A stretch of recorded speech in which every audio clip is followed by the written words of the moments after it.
Bismillahirrahmanirrahim. Assalamualaikum warahmatullahi wabarakatuh. Anak-anak, bertemu lagi dengan Ibu Naisya. Pada pertemuan kali ini kita masih mempelajari KD 3.3 dengan materi pelaku kegiatan produksi.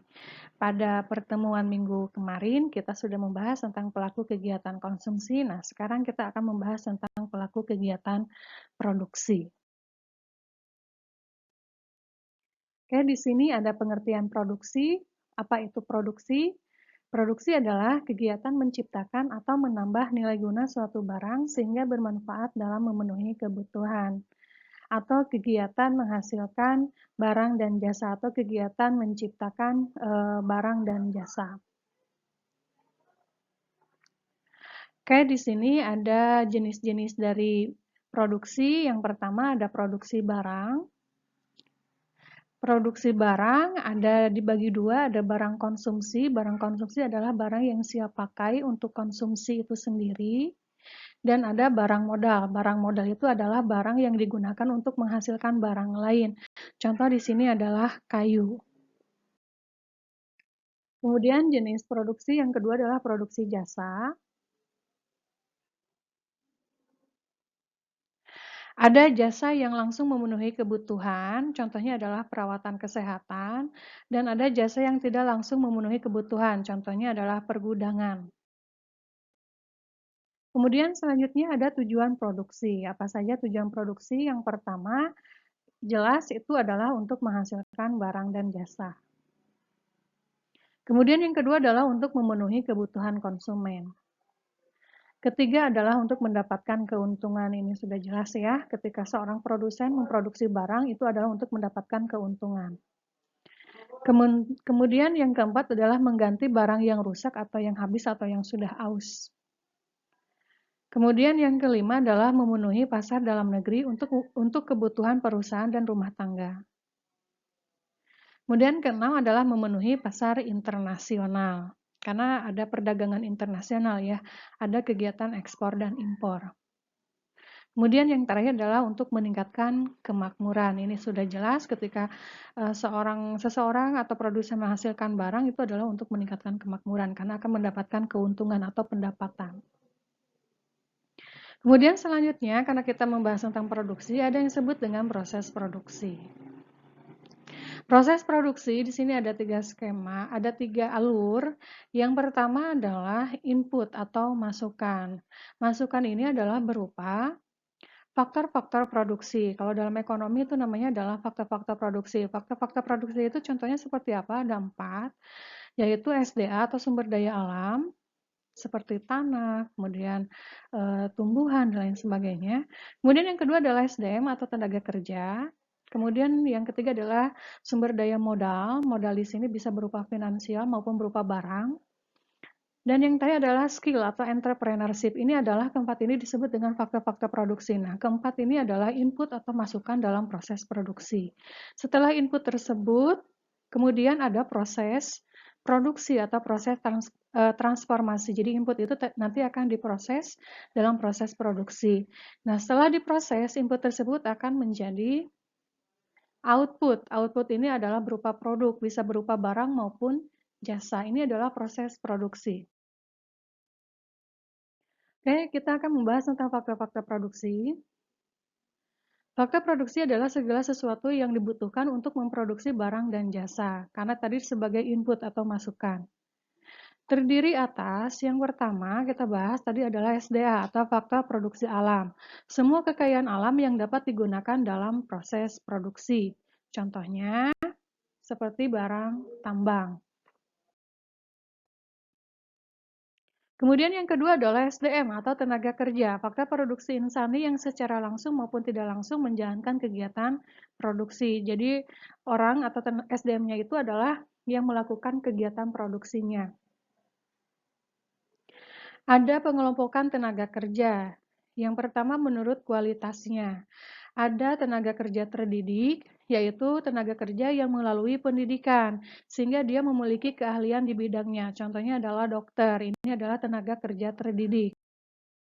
Kemudian ada tenaga kerja terampil. Tenaga kerja terampil itu hanya memerlukan kursus atau latihan keterampilan sehingga dia terampil di bidangnya.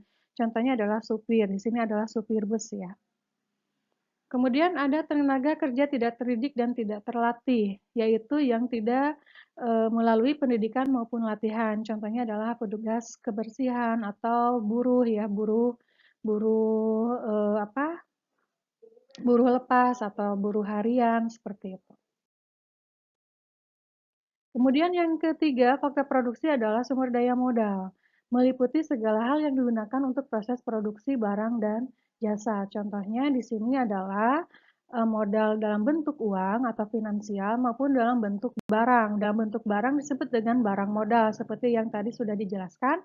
Contohnya di sini adalah mesin pabrik.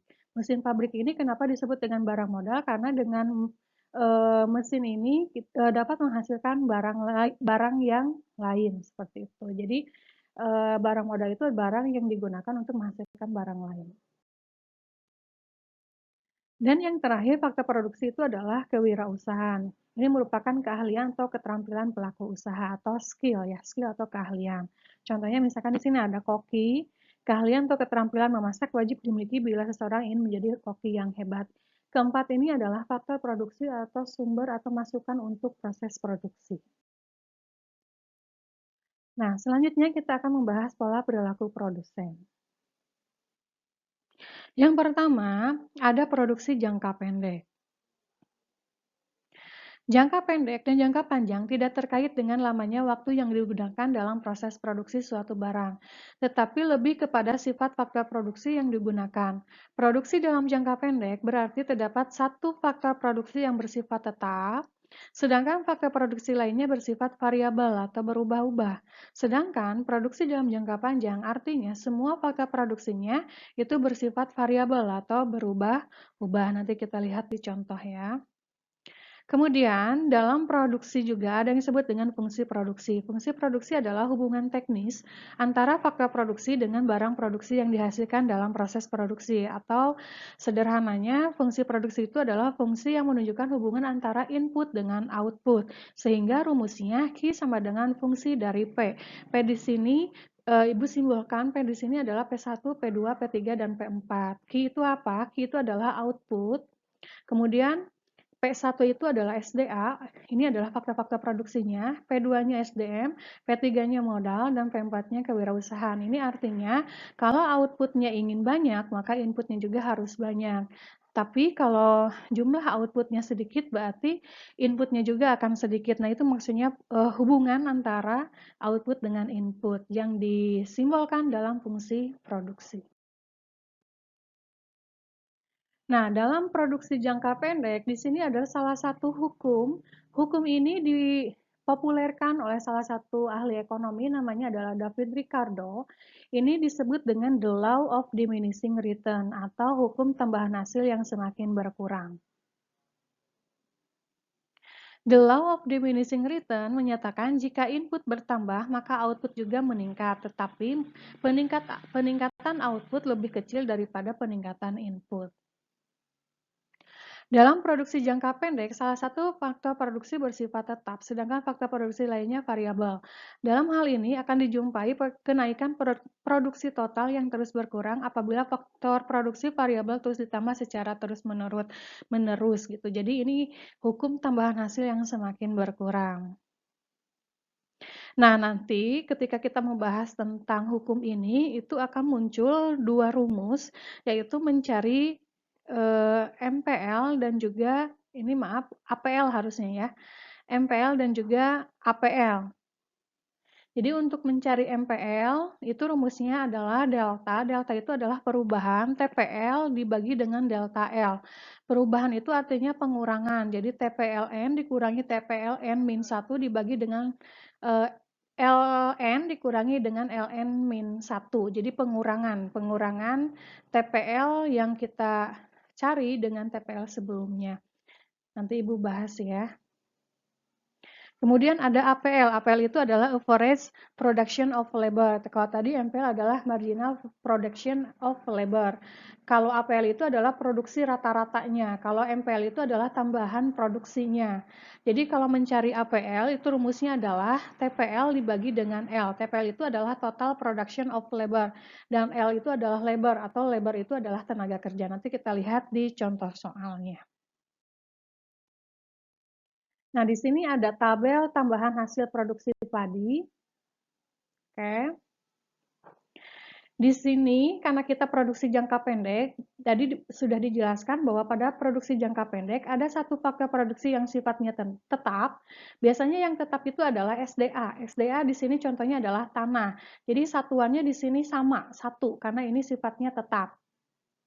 Sedangkan faktor produksi lainnya bersifat variabel. Contoh kita yang bersifat variabel atau yang berubah-ubah itu adalah labor atau tenaga kerja. Kita lihat di sini nilainya itu berubah-ubah dari 0, 1 sampai 10. Nah, di sini ada TPL yang tadi ya, total production of labor atau produksi total padi. Di sini mula-mulanya dia naik dari 0, 8, 18, 30, 45, 55, 63, 70, 70, tapi kelama-kelamaan dia akan menurun. Ini sesuai dengan hukumnya. Sedangkan MPL-nya, di sini MPL, tambahan hasil produksi atau marginal production of labor, itu mula-mula naik juga, tetapi lama-lama turun dan bahkan di sini nilainya negatif. Jadi hukum ini hampir sama dengan hukum dari Gosen yang pertama ya, tentang MU dan TU seperti itu. Kalau itu untuk konsumsi, kalau ini untuk produksi. Karena ini dalam bentuk kurva, kita akan buatkan kurvanya. Nah, ini kurvanya. Jadi ini adalah kurva dari TPL. Nah, ini lihat, mula-mula dia naik, tapi lama-kelamaan dia akan semakin turun. Begitupun dengan MPL-nya di sini, yang biru muda ini, dia mula-mula naik, tapi lama-lama turun, bahkan di sini nilainya negatif di sini. Artinya, jika produksi padi ini ditambah lagi variabel tenaga kerja, itu bukannya meningkatkan hasil produksi padi, tetapi malah menurunkan produksi padi. Bahkan tambahan hasilnya itu semakin berkurang. Kenapa?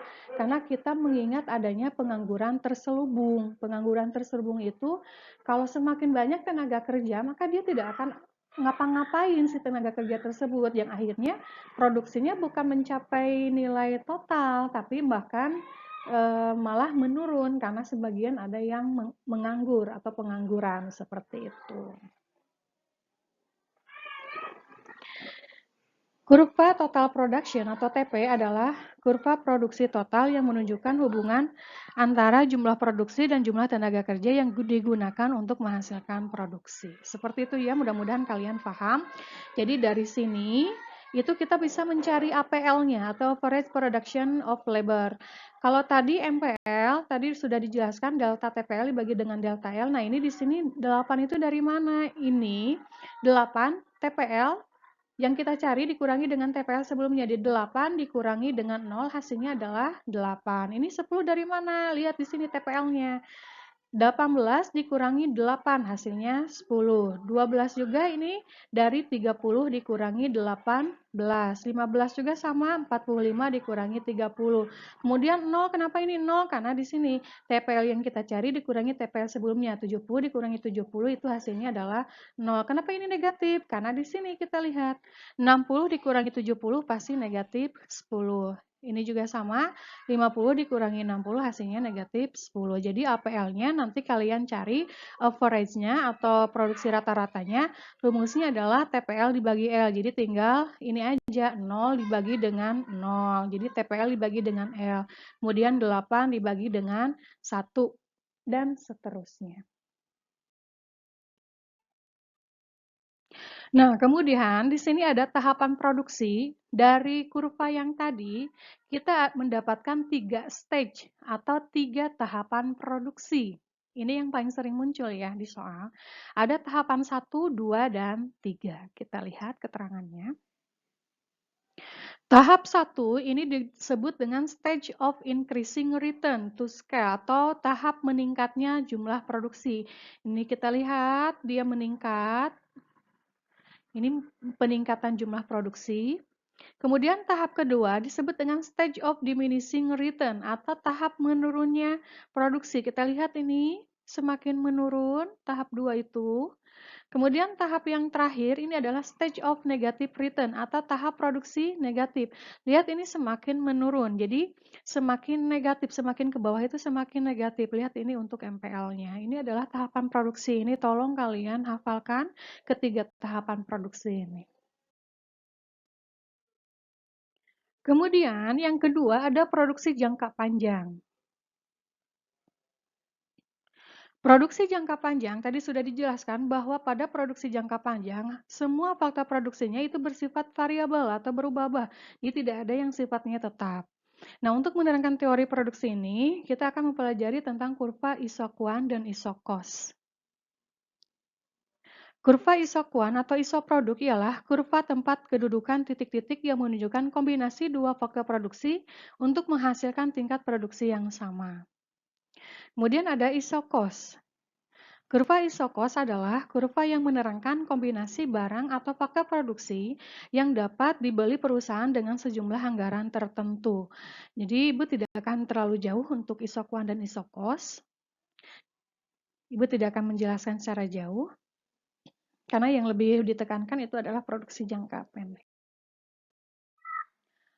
Oke, cukup sekian untuk pola produksi, perilaku produsen dalam kegiatan produksi. Mudah-mudahan apa yang Ibu sampaikan itu ada manfaatnya, bisa kalian pahami, dan terima kasih atas perhatiannya. Wassalamualaikum warahmatullahi wabarakatuh.